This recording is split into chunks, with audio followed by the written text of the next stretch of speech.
initialiser le service ADS.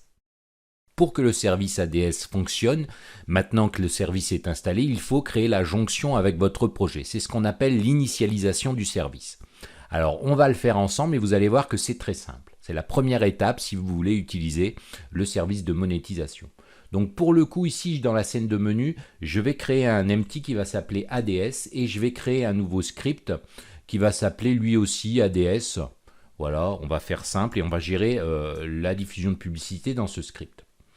Donc, je vais maintenant l'affecter à cet empty et on va voir comment on peut tout simplement initialiser le service. Donc, je vais éditer ce script avec vous.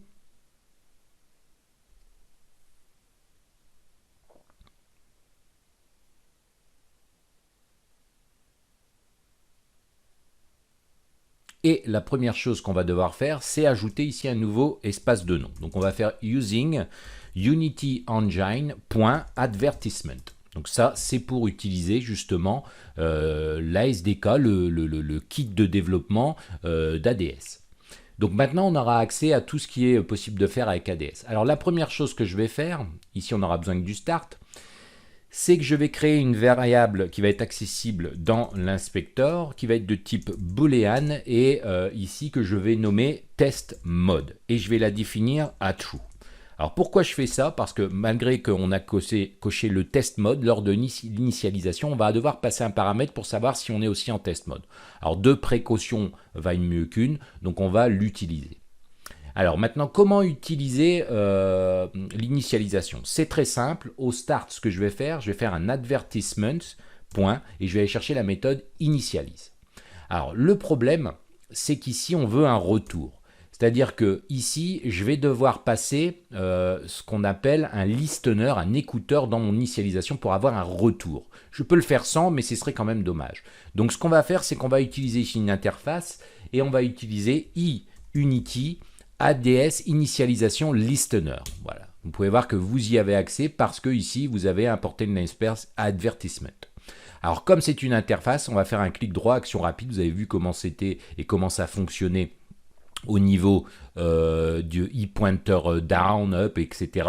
Bah ici, ça fonctionne de la même manière. On peut voir qu'on doit implémenter deux méthodes obligatoirement. Et elles vont être tout simplement, je vais les implémenter, on initialization complete et ici failed. Comme son nom l'indique, c'est tout simplement, ici, ça a réussi, ici, il y a eu un problème.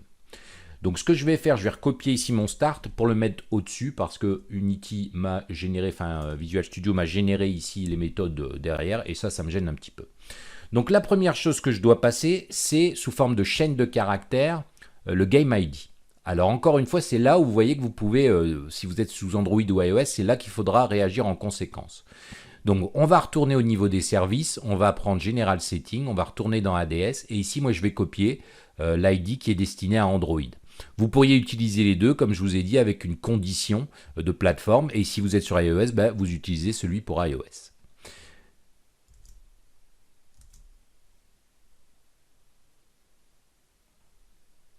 Donc ici, je le colle tout simplement.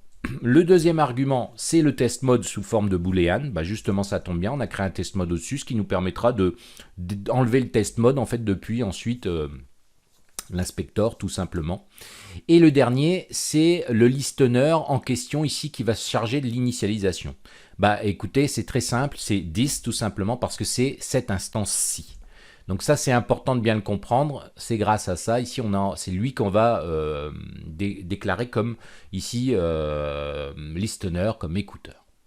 Alors ensuite, on a deux méthodes. La première, on initialization complete. Ça va nous permettre de savoir en fait si ça s'est bien passé. Et ça, c'est important dans votre jeu. Ici, on est dans une formation, donc on ne va pas développer les choses. Mais si ça s'est bien passé, c'est très bien, je peux faire d'autres choses. En fait, j'ai un callback, un retour à ce moment-là. Donc, je vais faire un debug.log ici de ça et je vais marquer tout simplement service ADS initialized. Voilà, on fait quelque chose de très simple. Alors, il faut savoir que vous avez accès à d'autres choses aussi, comme par exemple, vous pouvez aussi faire un debug.log de la version, par exemple. Voilà, et je peux concaténer ça ici avec, advertisement.version, il me semble, voilà. Donc il y a pas mal de possibilités, regardez, mais ici sur le complete, bah, ça suffit en général, on n'a pas vraiment besoin de faire autre chose.